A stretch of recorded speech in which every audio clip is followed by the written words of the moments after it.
Pas vendimit të Komisionit Rregullator për Energjetik për rritjen e çmimeve të karburantëve, kryeministri Mickoski theksoi se Maqedonia e Veriut vazhdon të ketë bindshëm çmimet më të ulta të derivateve të naftës në rajon.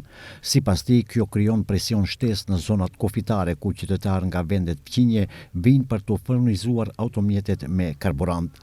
Kryeministri Mickoski u shpreh prerë se nuk ka nevojë të shpallet situatë krize pasi vendi nuk rrezikohet nga mungesa e karburantëve. Державният пазарен инспекторат е континуиран на терен, нема прекини во снабдувањето.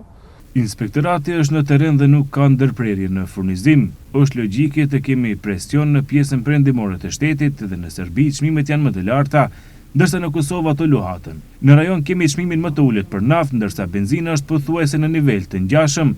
Presim nga ky presion të vazhdojë edhe në periudhën në vijim, por kemi sasi të mjaftueshme. Kemi biseduar me kompanitë dhe distributorët, për momentin nuk ka rrezik për mungesë. Çmimet në bursat botërore janë në rënje dhe ne po ndjekim me kujdes situatën, tha Kristian Mickoski.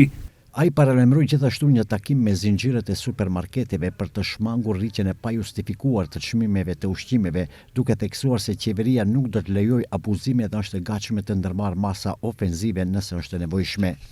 Inspektorati i Tregut do të monitorojë sjelljen e marketeve për të mbrojtur standardin e qytetarëve, shtoi kryeministri. Drejtori i Inspektoratit Shtetëror të Tregut, Vlatko Stojkovski, deklaroi se në ditët e fundit janë kryer mbi 300 kontrolle inspektuese. Në më shumë se 30 pika karburanti është konstatuar se rezervat ishin shterur, por pas furnizimit me sasi të reja ato kanë vazhduar punën. Nga LSDM-ja akuzuan qeverinë se nuk po i ul çmimet e karburanteve edhe pse çmimi i naftës së papërpunuar në bursat botërore ka rënë. Sipas LSDM-s, shtrejtimi i naftës për 14 denar nënkupton një barë shtesë për qytetarët.